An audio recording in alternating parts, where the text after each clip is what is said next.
What do the FBI, a king's palace, and the most legendary American bomber of World War II have all in common? Who's crazy enough to smuggle them under the nose of the FBI halfway across the world, and why on their very first mission did those B-17 Flying Fortresses decide to bomb a capital city that wasn't even on the flight plan? This is the story of a newborn country with no air force, a handful of World War II veteran volunteer pilots with a wild idea, and 4 bombers that were never supposed to leave American soil. A plan so audacious it might actually work. May 14, 1948, Tel Aviv, Ben Gurion declares independence. And just hours later, the new state found itself with its back against the wall as 5 Arab armies, armed to the teeth, converged on Israel from every direction. Egypt alone sent 10,000 soldiers, hundreds of vehicles, British-made tanks, artillery, and a powerful air force. Spitfires screaming overhead, Dakotas basically stripped down airliners, with crews leaning out cargo doors, shoving bombs by hand, Lysanders circling, spotting targets for artillery, professional, organized, deadly. And Israel? A tiny scramble of light civilian aircraft used for reconnaissance, transport, and makeshift bombing missions, and 3 field guns. For the entire country, 3. But it gets better. Israel's first fighters arrived on May 20th, not on transport planes, not even assembled. They arrived in wooden crates, big wooden crates, like furniture from the world's most dangerous IKEA, the Avia S-199, a terrible Czech knockoff of the Messerschmitt Bf-109. The Czechs had slapped on the wrong engine and the wrong propeller, throwing the balance so catastrophically off that the aircraft wanted to kill you long before any enemy got the chance. And it did. The Avia killed more Israeli pilots in crashes than in combat. As for firepower, each carried just 2 70-kilogram bombs. That's all. That's less than what most people load into their pickup trucks on a Home Depot run. Israel's bombing efforts relied mainly on several civilian light aircrafts fitted with makeshift bomb racks. These planes dropped small homemade bombs, grenades, or whatever could be scrounged together. Nothing beyond 100 kilograms. And when those planes ran out of actual explosives, pilots got creative. They started dropping soda siphons. Yes, you've heard that right. Soda siphons. Those old glass cylinders used for carbonating water. Sure, if you drop one from a few hundred meters, it could easily crack someone's skull wide open, but that wasn't the main point.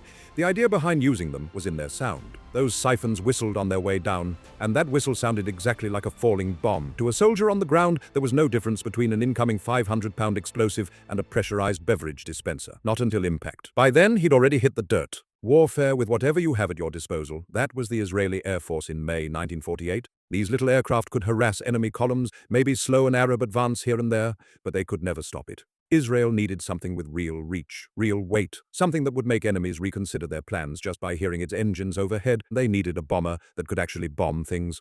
And that's exactly where the B-17 Flying Fortress comes in.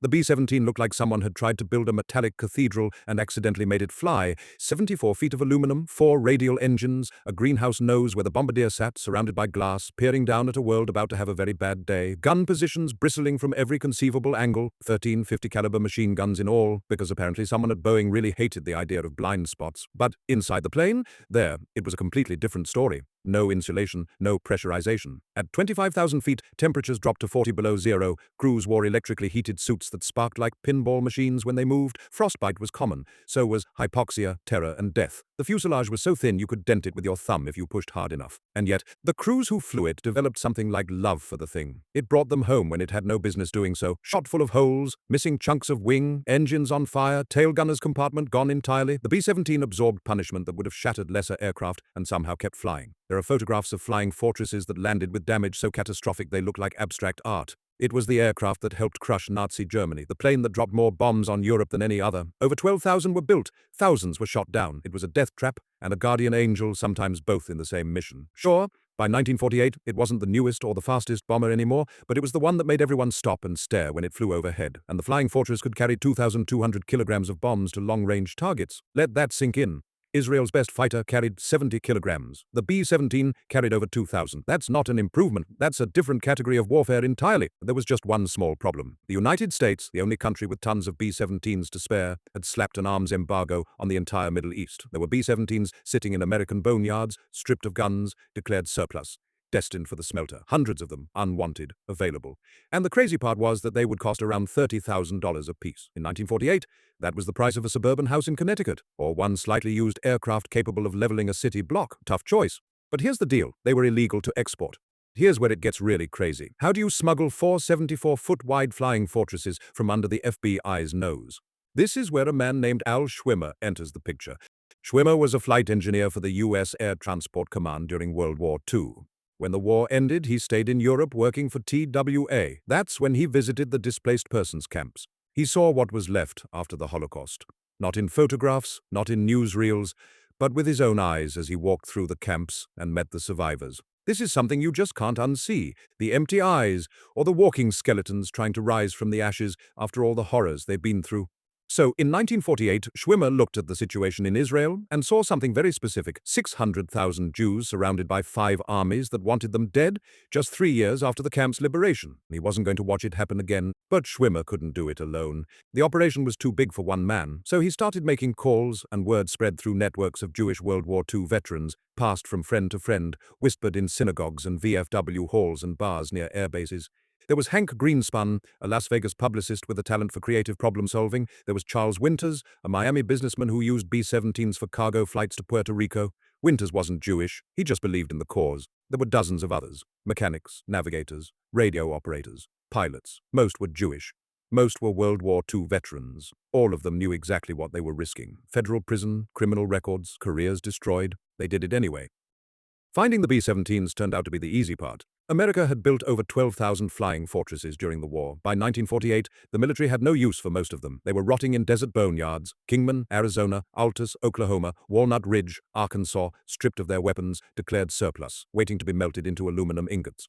The War Assets Administration was selling them off for as little as a few $1,000s each. Schwimmer found 4 aircraft, 2 in Miami, 1 from a dealer in Tulsa, 1 more from California, all legally purchased, all registered as civilian cargo planes. But buying bombers is one thing. Flying them out of the country is another. But the solution was audacious: create a fake airline, well, more like several fake companies. Schwimmer set up Schwimmer Aviation to handle aircraft purchases and maintenance. Then he created a dummy corporation called the Irwin L. Johnson Company, specifically to buy the B-17s, because nothing says legitimate business like purchasing 4 heavy bombers through a company nobody's ever heard of. And for the transport planes, he somehow convinced the government of Panama to let him operate their national airline. LAPSA, Líneas Aéreas de Panamá, S.A., was born, complete with official registration that would never carry a single passenger, never serve a single in-flight meal, and never lose anyone's luggage. The flight plan filed for the B-17s, an aerial survey of the Azores, which, technically, they did perform. They surveyed the Azores from above, then kept flying. The FBI wasn't fooled.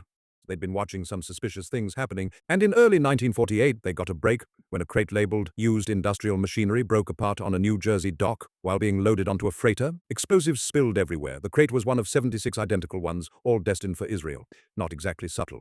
The net was tightening as FBI agents raided Schwimmer's airbase at Burbank. They arrived too late. The planes were already gone. The route from Miami to Israel was, to put it charitably, insane. First leg, Miami to Puerto Rico. Straightforward enough. Second leg, Puerto Rico to the Azores, Portuguese territory sitting in the middle of the Atlantic Ocean, roughly halfway between the Americas and Europe.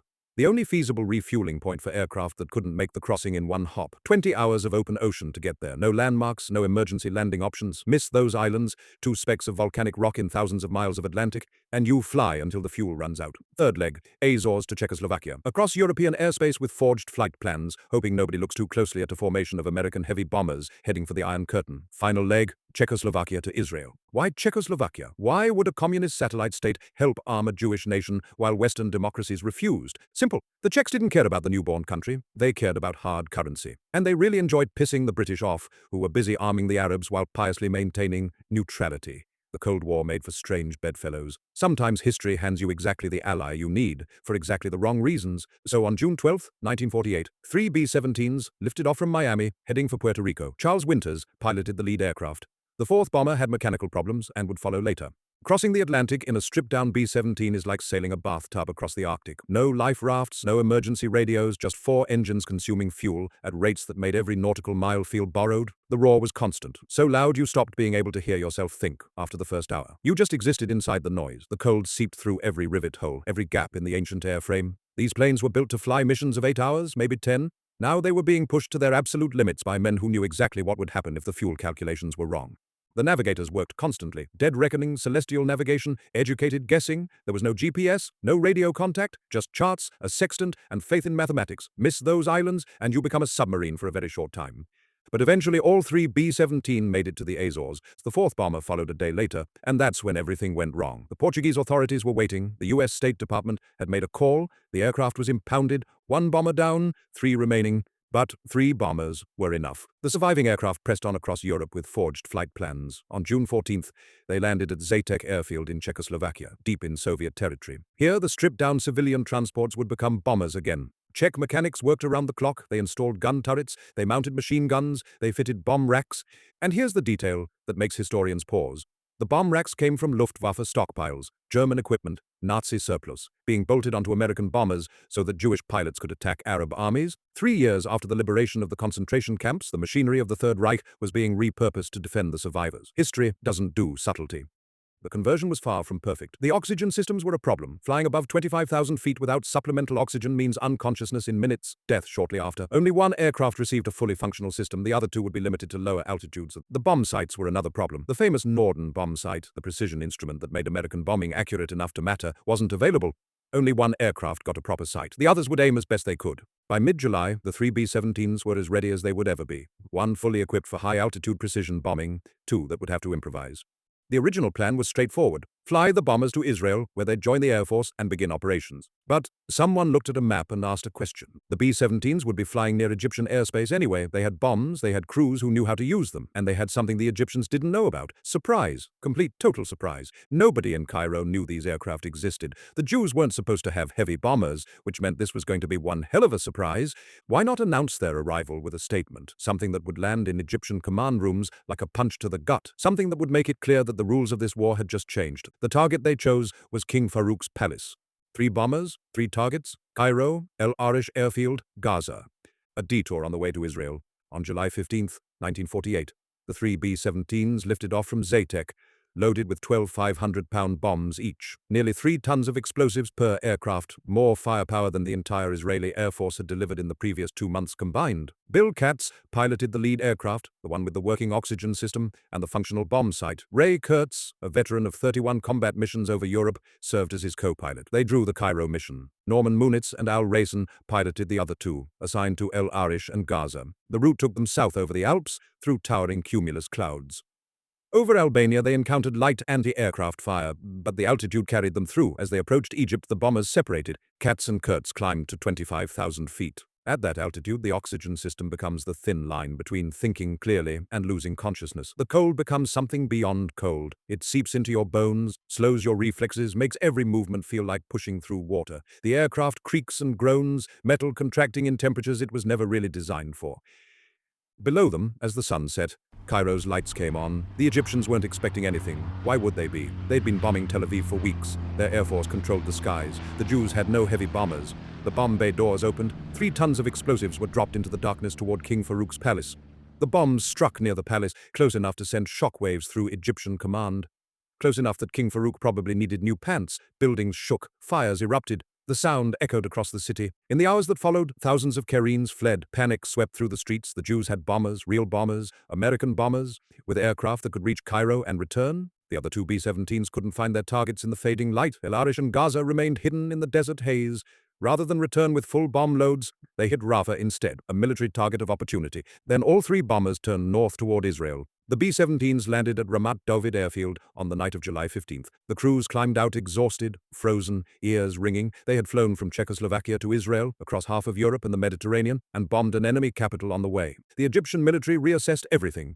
Israeli air power had been a joke. Now there were heavy bombers. How many? 1, 10, 100? The answer was 3. 3 bombers, 2 of which couldn't even fly above 12,000 feet up, but Egypt didn't know that. The 3 B-17s were assigned to the newly formed 69 Squadron, nicknamed the Hammers. On July 16th, less than 24 hours after the Cairo raid, the bombers were already flying combat missions. There was no time to rest. Before the B-17s arrived, the average Israeli sortie delivered about 100 kilograms of bombs each round. After the B-17s arrived, that average jumped to 743 kilograms. A 7-fold increase in 8 weeks. The war continued until early 1949. The Hammers flew mission after mission, hitting Egyptian positions at El Arish, bombing the Fallujah pocket, supporting ground operations across the Negev. During major operations, each bomber flew up to 3 sorties per day. Both surviving aircraft took anti-aircraft hits in the final missions of the war. They had done their job. The B-17 Flying Fortress was never supposed to end up in this story. It was built to bomb Nazi Germany, and it did exactly that, dropping more tonnage on Europe than any other aircraft and becoming the symbol of American air power in the process, rocking those famous pin-up girls painted on the fronts of the planes. and carrying names like Memphis Belle and All-American that later became household words, not to mention those iconic gun turrets sticking out from every angle, daring enemy fighters to just try their luck or have the worst Tuesday ever. So, when a B-17 flew overhead, everyone on the ground knew what it meant. What made it legendary wasn't that it was safe, but rather that it refused to quit. Some of those B-17 came home shot full of holes, missing half a wing, or even with engines burning, and they kept on flying when no other aircraft would. Those flying fortresses took many young men's lives but also brought crews home, when doing so seemed almost impossible. And when the war ended and those surviving bombers were stripped for parts, left to rust in desert boneyards, waiting for the smelter, everyone assumed that their story was over. But it wasn't. And so in 1948, 3 of those tired old warbirds flew halfway around the world, crewed by volunteers who risked everything, including their lives, and wrote one last chapter that nobody saw coming. Some planes get retired, others get scrapped, but there are some rare metal birds that just refuse to take the hint, and in the process they become legends, much like the B-17 Flying Fortress. But aviation history is full of moments like this, where one aircraft, one raid, or one decision changed everything. If you've liked this video, make sure to hit the like and subscribe buttons so you don't miss the next video. And I have one more crazy story waiting for you on screen. Just click it, and I'll see you on the other side.